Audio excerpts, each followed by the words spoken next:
So we are facing a lot of challenges on Earth, and that's really an understatement. And we all know this. And it's really your approach to that knowledge, that awareness that matters the most. What do you do when you become aware of challenges on the planet or in your environment, your community, your family? What do you do with those challenges? Do you get really optimistic about it and cheerlead what's been called toxic positivity? Or do you look deeper at those challenges and look for a solution? Do you remain optimistic in the middle of the tragedy? Today's conversation is with Paul Zelizer of Awareprenuers, and we'll be talking about tragic optimism. Join us to find out more. Soul Nectar Show, the Soul Nectar Show. You're invited, delighted to discover who you are. Anything is possible if you believe. So join us on this beautiful journey. Soul Nectar Show, Soul Nectar Show. Well, hello and welcome, everybody. This is Carrie Hummingbird back for another episode of Soul Nectar Show. I'm quite sure some of you wondered if I disappeared off the planet because I actually missed a month or so of episodes. Can you believe that? I never missed any for like 7 years. And then for some reason, I just needed to take a pause. And sometimes we need to take that sacred pause. We just need to go, you know what? Let me take a breath. What is this podcast really about? What do I really want to do now? Because I might have been doing the same thing over and over and over and over again. And that's just like, just decide, gosh, I want to do something new now. I want to go into a new direction. And only through that sacred pause and that really letting everything land in my heart. I've had such an amazing journey with you guys over the last 7 years, and like all the topics we've explored and all the things we poked at and looked underneath the rock of and explored and went down the rabbit tunnel of and went, what is that thing about? And I'm so into doing more of that. And that's kind of where we're going to start this conversation today, because as you guys know, I really believe that there's such value in exploring the shadow and really letting it open us, exploring the challenges, exploring the difficulties, the things that we say are difficult or that shouldn't be so. And actually, rather than continuing to argue with those things, to actually ask the question, what's it for? Why is that here? And it must have a place, because if everything is perfect, then it has its perfect place and its timing is impeccable. And so as we look out into the world and we see the destruction and we see the dismantling and we see even the resurrection of some things that we thought were long gone, and then we go, oh my gosh, it's still there. And we wonder, why is that still there? and and we might be still arguing with some things in our reality that we wish were just not so. And at the same time wondering, like, how does that relate to my very clear knowing that I'm on the planet at this time, here to evolve the consciousness into another spiral of human awareness, into another potential, into an evolution, into dragonfly, becoming a new species, Homo luminous. So how does all of that relate together? How does that all belong together? And one of the ways that, me and many of you and many of our friends have dealt with some of the horrible things out there in the world is like becoming really extra positive. Like, it's all going to be okay. It's all going to work out. Don't worry. No problems. We're on the path. And at some level, like sometimes a cheerleader is exactly what you need, because you're going through a dark night of the soul and you're like, oh my God, this is terrible. And so you need somebody to say, keep going. Kind of like when I did this marathon way back in the day, 2019, and I was on like mile 19, ironically enough. Actually, it was earlier than that. I'm sorry. It was way earlier than that. When was the marathon? I don't know. Dozens and dozens, like a dozen years ago. And I was on mile 19. And I was ready to give up because, as you know, when you get to mile 19, you're like, this is it. I just can't go one more step. I am so done with this marathon. Get me to the finish line. Where's my beer? And then my family was there and they said, Mom, don't give up. Don't give up because you know how much you love the medal. And I have to admit, I'm a medal lover. I really do love my medals. I've got them on the wall. I love my medals. And I keep going. They helped me. And do you know that my 2 young sons, they were very young at the time. So this was years and years and years ago. They actually ran the last mile with me. They actually took a hand on either side and helped me get myself across the finish line so I could get my medal. And so they earned that medal with me. And I have that picture on the wall to remind me every day that we can't do this alone, people. And we're not meant to, and we're not really meant to look the other way. And you know what? For many of you raised in my generation, of with the pretty pictures in our minds about how life is supposed to be so pretty, and we keep trying to make it pretty like that, and then okay, I really think that needs to go. Like, and I think we're gonna have a conversation all about this kind of stuff today. As a matter of fact, I know we are. That's why I set it up this way. We're gonna have an amazing conversation today about all this topic here. Like, what do we do with what's happening? How do we be with it? What's the most supportive way to be with it? We are alchemizing everything. So what's the most supportive way to alchemize it? So today I have with me the beautiful, the wonderful, the wise, the heart open, the compassionate, positive, masculine, I would say, figure.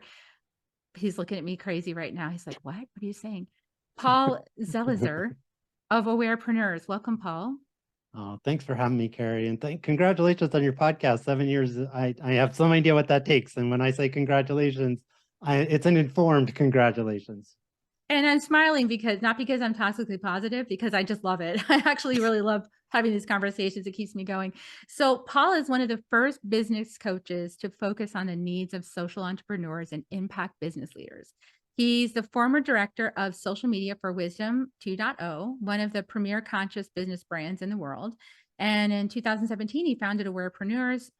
Two of the things the company is known for is the popular social entrepreneur podcast and the Awareprenuers Community, a global network of hundreds of social entrepreneurs who support each other in growing businesses, increasing positive impact, and enhancing well-being. And goodness, we got to have community to do this because being a lone wolf is no longer the model anyway, and it's too hard. So why would you do it? Do it with friends. So Paul, like, like you've done some podcasts of yourself on this topic of, toxic positivity and how we deal with the tragic things happening in the world in a way that is actually going to move things forward rather than just kind of like waving a banner. So where do you want to start this conversation? Because I'm sure you had some things to say based on what I said. Sure. First of all, let me just say I was just reliving. I did an ultra marathon not last weekend, but the weekend before down in Arizona. And one of our party was sick, and we were in an Airbnb, spending a lot of time. I woke up Sunday morning with a 60K race to row, and I was throwing up. The morning of my ultra marathon, couldn't keep anything down, right? And I was like, am I going to quit? And like before I even started, I felt terrible. I had a headache. And I decided, well, let me just go to the starting line and let me just see, right? And,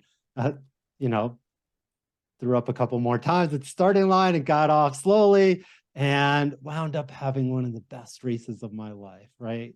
As like the day went on, I was able to get some food and some calories and some liquids in me, and it all just cleared, right? So anyway, I was just thinking of that story as you were telling your marathon story of like, sometimes we go through hard things, and when, it's not an analogy for me about, it's not a sprint, it's a marathon. Like I've been in these spaces for a long time, many decades, and have an awareness-based counseling degree and worked at Omega Institute for Holistic Studies many years ago. So anyway, I just wanted to give listeners a little sense, like these conversations are conversations I've been swimming in for a long time. And it's still, it's Sunday morning and I'm not feeling good. And I'm supposed to run the ultra marathon, and it's a real challenge to find resiliency, right? So I just wanted to be transparent.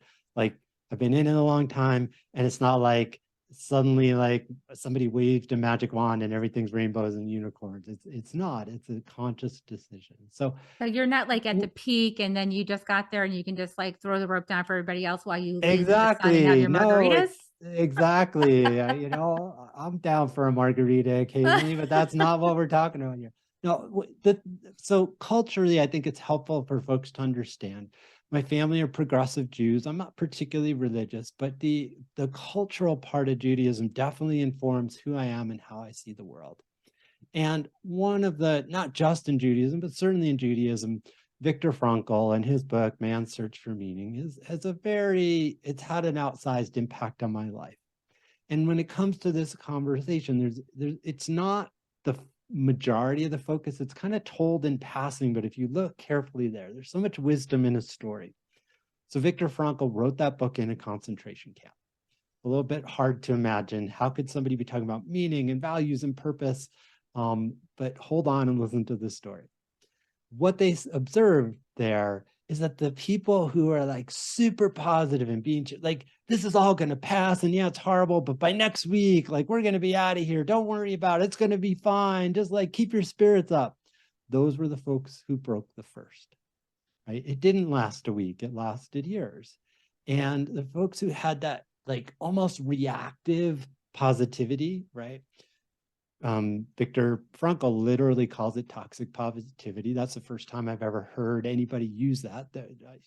Did he get it from somebody? I don't know, but he's the first one I know who used that language. So if you've ever used the word toxic positivity, you're standing on Viktor Frankl's shoulders. And what they really learned there is that there's like a deeper, more sustainable, more like, okay, we may be here for a while.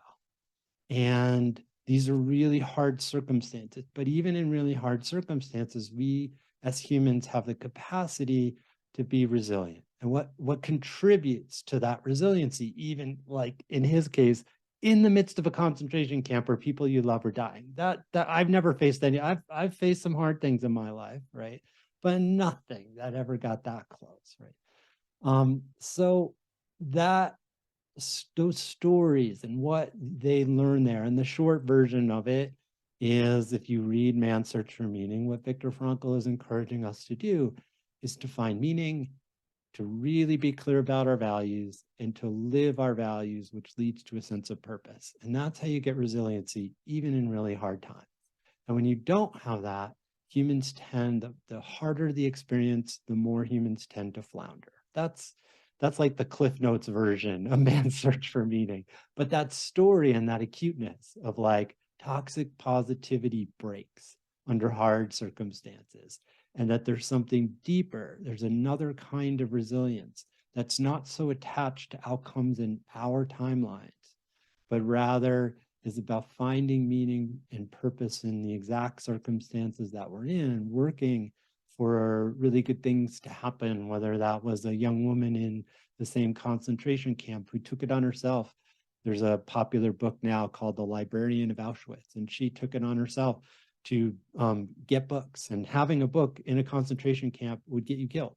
But she decided to teach the kids. That was her sense of meaning, that even under horrible circumstances, she wanted the next generation to be educated, to be literate, and to have meaning and purpose through learning and through meaningful conversation. And she risked her life for that to happen. That's one of the examples. There's many, many examples of people under extreme circumstances who found meaning and dedicated themselves to a sense of purpose, even in really challenging times. And reading about that and being in dialogue about that, I realized there was a deeper resiliency than that sort of toxic positivity that I see a lot of in the sort of conscious living world. And I see that same phenomenon. People who take that approach, when things get really hard, they tend to break, they tend to collapse. Yeah, I think it's there's so much to explore here because, well, first of all, most of us in the Western world don't really have anywhere near the pain and trauma to deal with that our ancestors have dealt with, or that people in other parts of the world are dealing with now. And so we have this sort of really cushy armchair quarterback sort of space to be hanging out in, where it's really a huge space of privilege. And what we're doing with that privilege, I find interesting.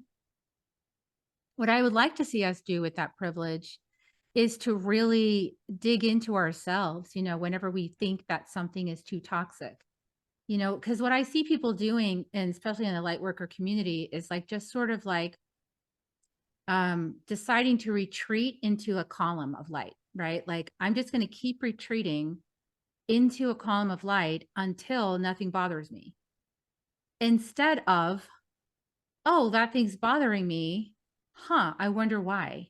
I'm curious now about that pain or that discomfort that I'm feeling of being around a certain person. What does that have for me in a bigger context of maybe my life or other lifetimes or the planet? Where is that on my spectrum of something that I can engage with and bring love, compassion, and understanding to, in order to alchemize that energy, in order to bring more strength to myself too, more integrity? What's your thoughts on that? Yeah, I think there's layers. And as I've grown as in my own spiritual journey, the layers that are most engaging to me now are different than layers that were most interesting to me at other phases of the journey. So for me, at this phase of my journey, I'm the world is on fire.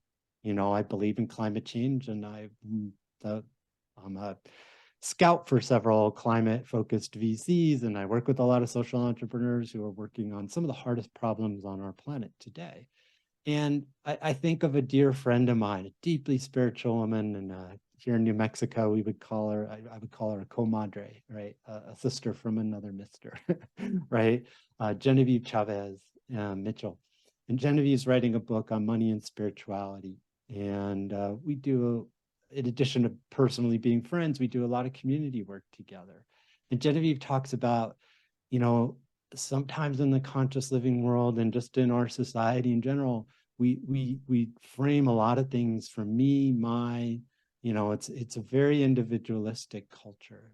And yet we're deeply wired. And if you look at indigenous communities around the world, they talk about that the true path to happiness doesn't come from an isolated individual human being. That's ego.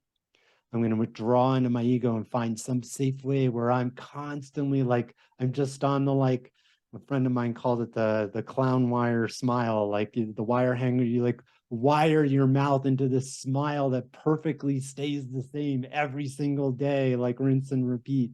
Like that reality is, it's not something I chase anymore. And what Genevieve talks about as a antidote to that me mind is we and ours. And that way of being is something that has become increasingly important to me personally. It's not like it wasn't important, but it's become more important. And it's something that I spend a lot of time thinking about. I'm very blessed. I live a good life, 16 years in business. People know my name. I have one of the top social entrepreneur podcasts on the planet. Work comes to me. I don't go chase down work anymore. And I live very simply. It's not hard for me to meet my needs. I'm very grateful that is not true for every person on the planet.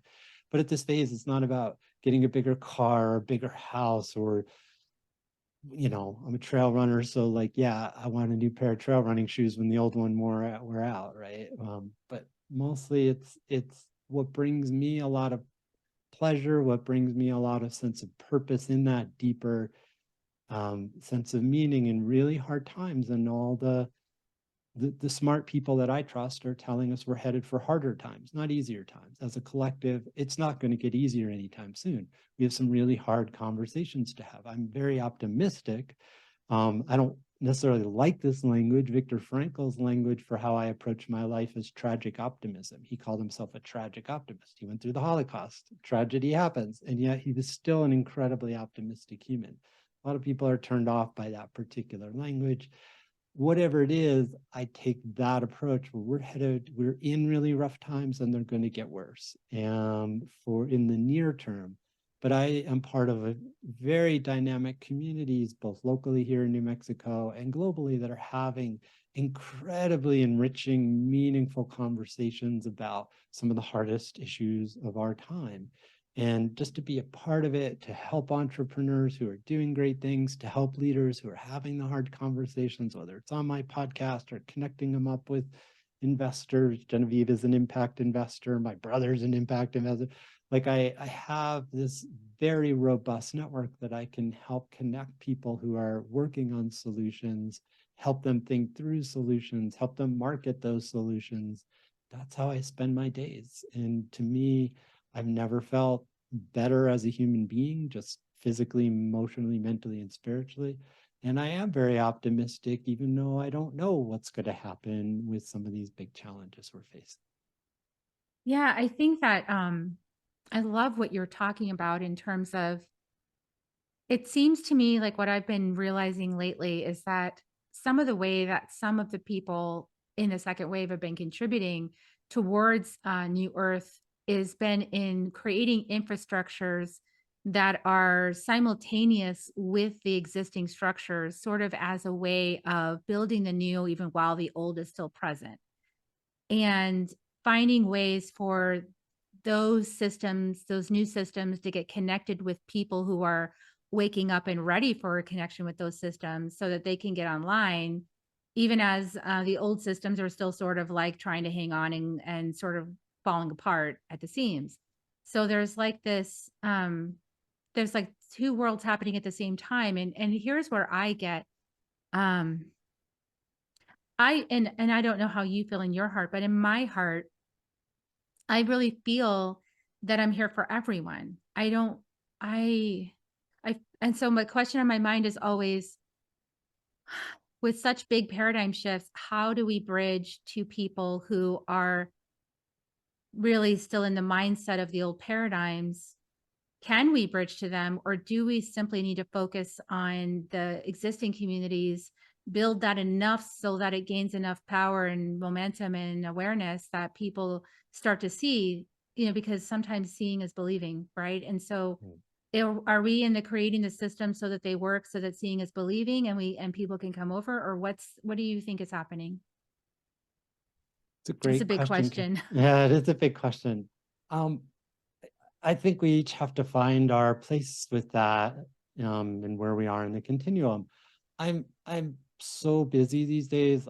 I'm an example. Tonight, I'm a scout for a wonderful climate optimized retirement fund. And this is not just like lightly green, not just like put green lipstick on a pig and call it a sustainable retirement fund.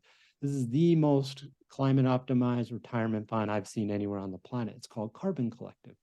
And so tonight, after regular work of interviews and, scheduling people on my podcast and clients and all the things that I do, we're having a virtual scout happy hour, right? To meet other scouts. The first time that particular group is meeting, I'm excited about it. And these are incredibly dedicated climate solution leaders who are helping this company that have really taken a leap and have moved the needle on what's possible. And when we decide what to do, if we have any retirement money whatsoever, many of us put more money into that pot of our lives every month, whether it's $50 or $5,000, wherever you are in your income bracket, depends on how much. But every month you're putting money into something if you are of that demographic.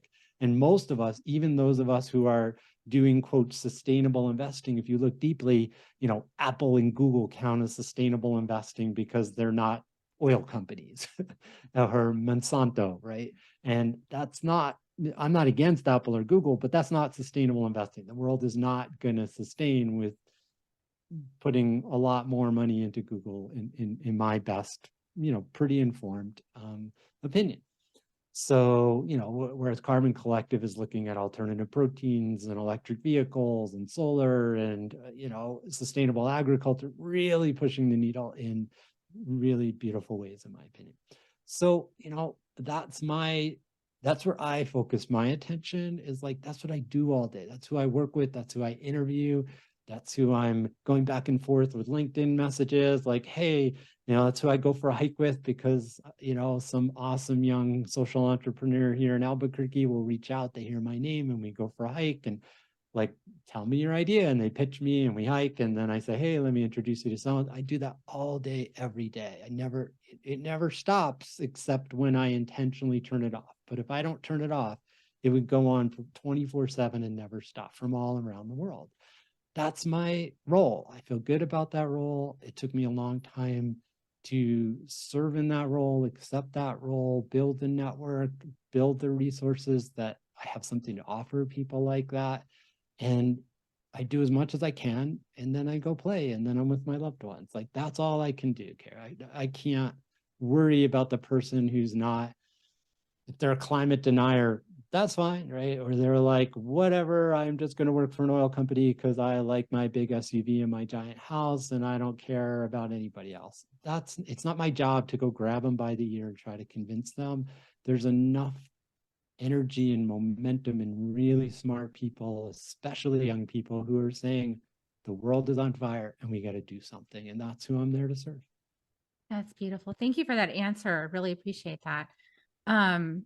For my own part and my own awareness on this, I see that there's like, even just living in Austin since 2005, I've watched the entire area just transform. It is not even the same place as it was when my parents moved here in 1992. And then bam. And Austin is filled with all kinds of spirituality, right? It's just all over the place.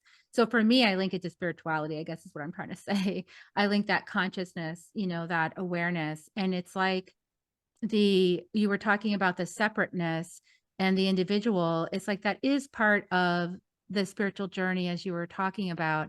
But it's like after that part where you have this sovereignty is really about releasing yourself from the old paradigms that don't serve anybody anymore and realizing who you really are. But then there's a return. It's like, oh, there's a more true. I am part of we.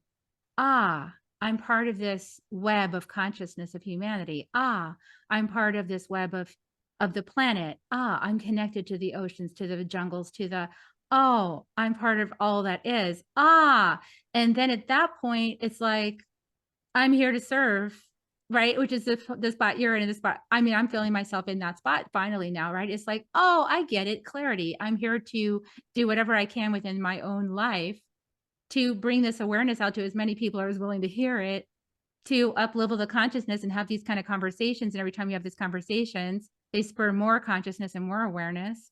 And then that spreads and that lifts everybody else up, right? So, people might listen to this and some people listen to this and go, what is she talking about? Other guys are like, yes. And, but somewhere along it's putting seeds. And so we're planting a garden of new earth right here in everyone's brains as we converse. And so all these conversations you have on your podcast are doing the same thing. It's just like because your heart is open and the energy is clear. Absolutely. And what I would encourage people who are wanting to feel, let's just back up a little bit. My first career was in community mental health, 15 years. I was an innovator in that space, mostly working with men and young men in that space. There weren't many frontline clinicians, and there still aren't many male clinicians, right, who are working on a daily basis. So from the time I was an intern, I did a men's group and got trained in batterers intervention and was working with single moms who had teens and were pulling their hair out, right? Like, I wish I'd had you. That's what I did for 15 years. If only I'd known you then. Yeah, 15 years, that's what I did, right? So anyway, the world of, well-being and emotional health. And let's just say the research is showing we are in a mental health collective crisis. Like we've never seen anything like this from, youth and to the oldest of the old, right? To folks on their wisdom years. We are in a mental health, absolute freaking off the charts levels of anxiety, depression, suicidality, drug and alcohol addiction. It is off the charts. Right? So I'm just a very granular human. So we can talk about well-being and consciousness, yes, and like many humans right now are really suffering. And one of the things that when I look at places where I've suffered with various mental health issues throughout my life, I disclose that, been to therapy numerous times. So just let me just say that out loud, that when I find that sense of values, right? Stop grasping for the external things, that job, that relationship, that house, that whatever, that thing, right? That person who's going to make me feel better never lasted. There were moments, where some awesome things have happened in my life, but that wasn't sustainable. It would always come apart. It would be like sand through my fingertips. And what is much more sustainable are values, right? Like at this point in my life, I run my entire life, my business, my dating. When I'm in the happiest relationship in my life. When I started dating this particular last time, I did values-based dating. I had 3 core values, right? Wasn't looking for what this person looked like or what kind of job they did or what kind of car they drove or even like what kind of spiritual or therapy work, all that was interesting, and certainly, notice these things, but none of that was going to decide who I was going to commit in an ongoing relationship. What was driving everything was 3 core values. And it was wild because my current girlfriend, Eva, we met on February 20th of 2020. And the world shut down on March 16th for COVID. So we went on 3 dates. And we were enjoying each other. And there was like, who's in whose bubble? And she turns to me and said, so you interested in a committed relationship? Or not, because I'm trying to figure out who's in my bubble. She has some folks who have some medical, issues and are immune compromised. And so we'd only had 3 dates, and suddenly we're talking about like, is this a committed relationship or not? And I said, well, it depends. And she said, what does it depend on? And I told her the 3 core values, and she looked at me, Carrie, and she said, where have you been all my life? Right? But that comes from knowing yourself. I mean, that's a function of your Absolutely. attraction sphere. That's a function of your ability to attract into your sphere, like, yourself that would be compatible with you, but in a different body, So it's like, Totally. that's But beautiful. those core values helped me give both, they were both useful in my own assessment of what was I looking for, as well as being able to articulate it. I could articulate it so Yay. crisply, right? Or I could go on a coffee date and be like, this is an awesome human and like former gymnast and like super wealthy, and nope, I was out of there in 15 minutes, right? Because nope, this is not the right person. And younger me would have noticed, would have had shiny object syndrome, right? Very attractive, like ripped and like very wealthy, but it wasn't a good fit. Like, just excuse yourself and move on, right? And so, yes, there's a self, like there's a part of being willing to go inward, and I've been a meditator for a long time, many, many, many years.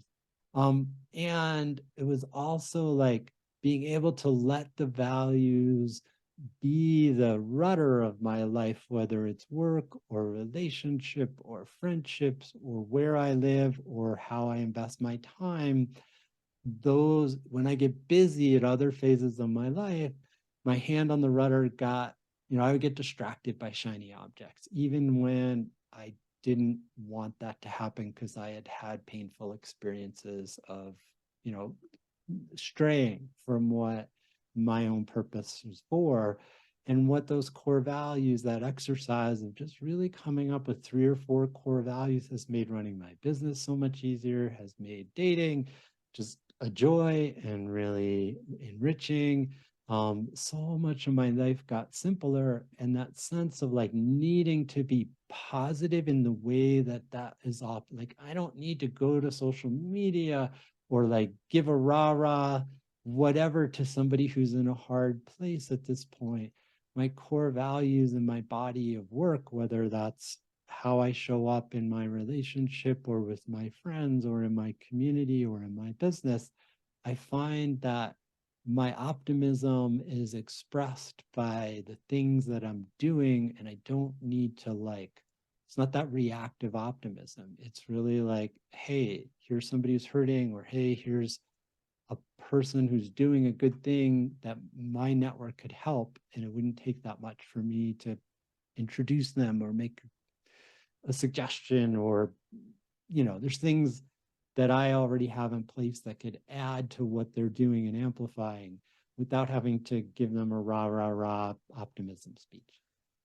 Yeah, I think plus does it need a rah rah rah? I mean, when I look back on my own journey, and this is something I've been really deepening into, this really core shift as a healer is important, is to realize that carrying people does not serve people.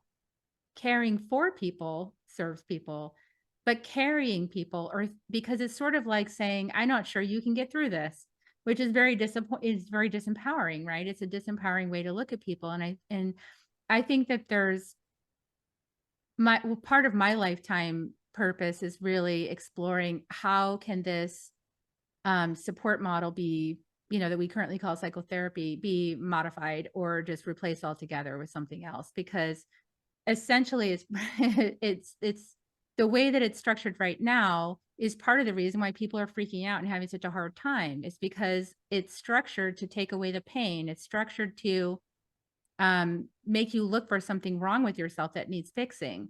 It's structured to create a cycle of fixing. And it's structured to create somebody that's an expert outside of yourself that can help you stop the pain or make it go away and or fix it for you and or all these things, right? But that's actually an antithesis to what the journey actually is. And so we actually need to rewild the whole thing, needs some restructuring. And, I think that people are now overwhelmed with like that system is unsustainable. And it's proven now it's unsustainable. People can't even get a session with a psychotherapist that's certified for months now because their model works too slowly. And, it takes years to get better, right? Because it's not a coaching model. It's not a model that empowers the person. It's a model that it's a disempowerment, labeling, diagnosing, and then using a pill model. That is unsustainable. And it's false. Yeah.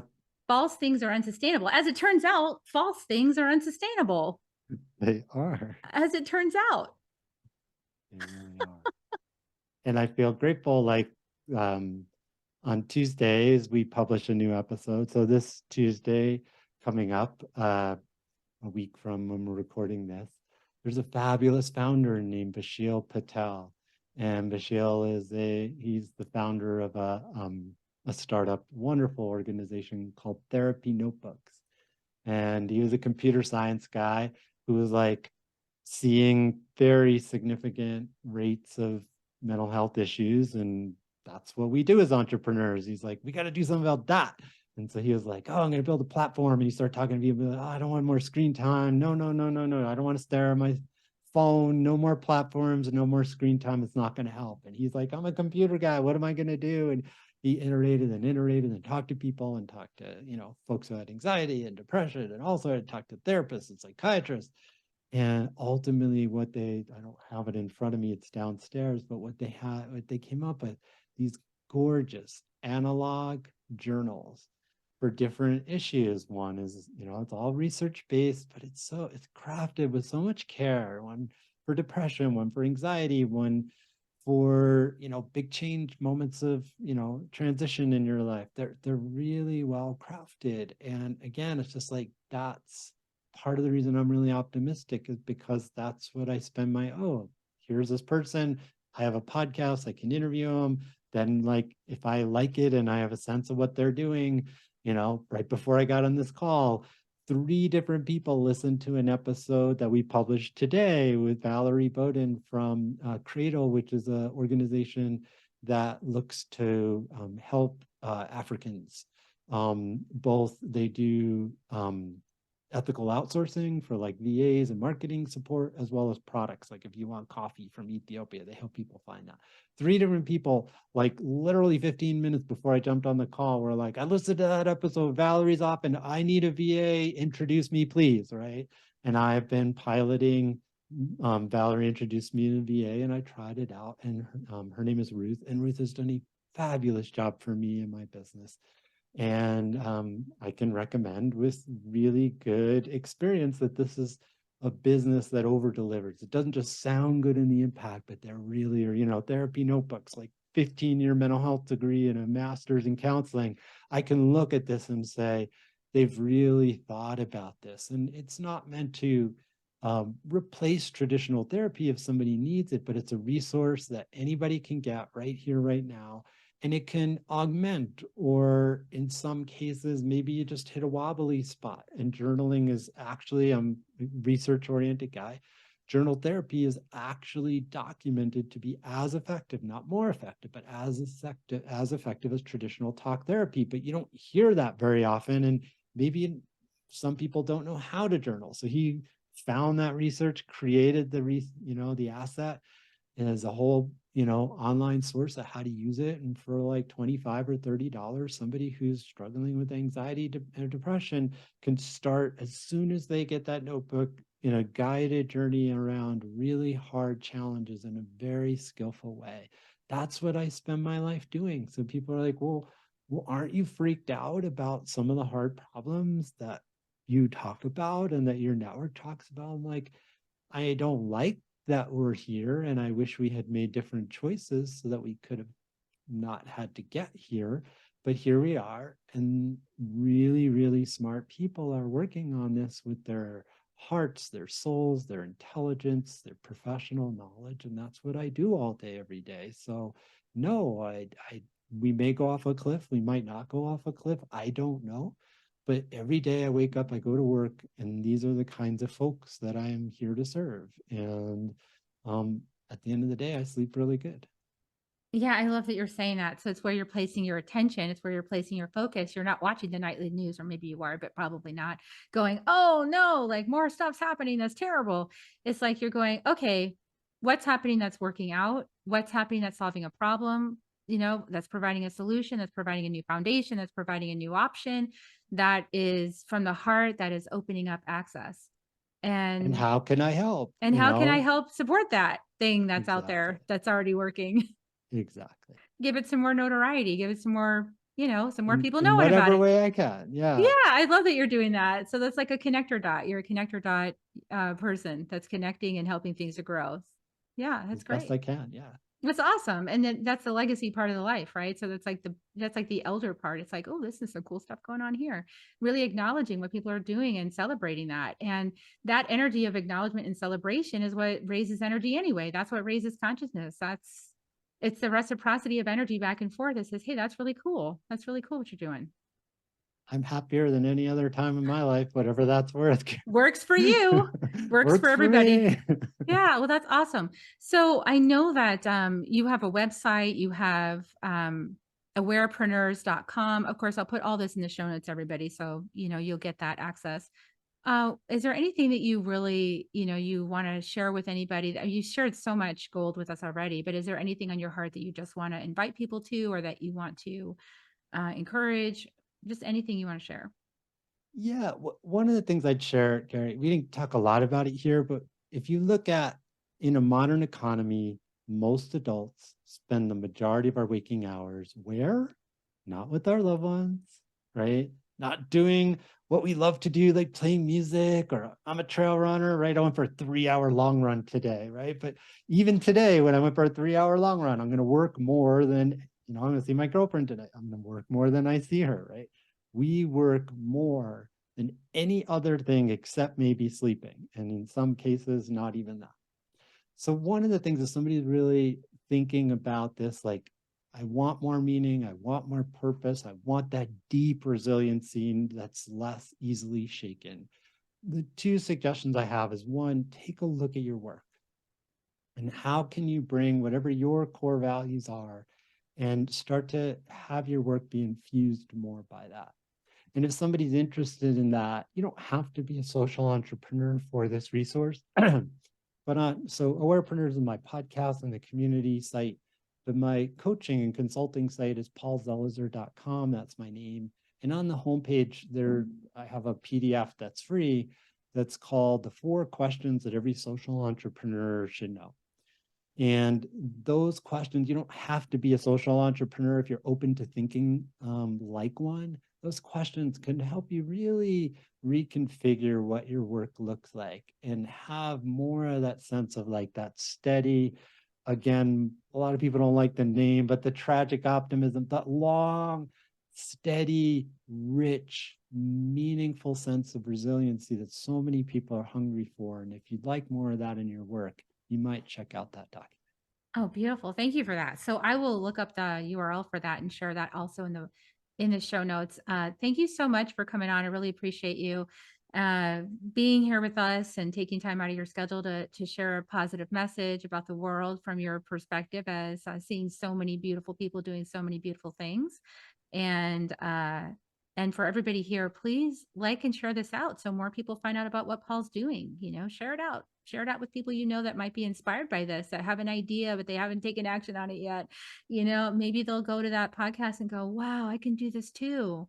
I should do that thing. It's in my heart. I feel a call. So I welcome you to do it. And anybody here who's like a little bit like, how do I be more tragic optimistic? Well, I'm happy to help you too, to look at those shadows and start to embrace some of the realities that we're facing in Earth. And we also have the conscious dreaming capability to change these things with action from a heart-based place. So I welcome you to have those conversations as well. And I look forward to seeing everybody next week on Soul Nectar Show. Thank you guys. And we're going to give kisses. Oh, I forgot. We're going to give kisses. Paul, do you mind giving kisses to everybody? I don't mind giving kisses. Here come kisses. I forgot I like to do this. Okay. Love you guys so much. Thanks for tuning in and sharing your time with us. Bye for now, Thanks, everyone. Carrie. If you found even one gold nugget in this episode of Soul Nectar Show, will you do us a favor? Will you subscribe, like, and share this episode? Maybe even write a comment and let us know what you thought about it. We really, really want to engage with you at a much deeper level. Let's be part of community together. Have a great week, everyone. Bye for now. To dive in deeper to nourishing conversation, visit soulnectar.show. Soul Nectar Show. Awaken the Soul Nectar Show. Take a sip from the drip of nectar from the source of who you are.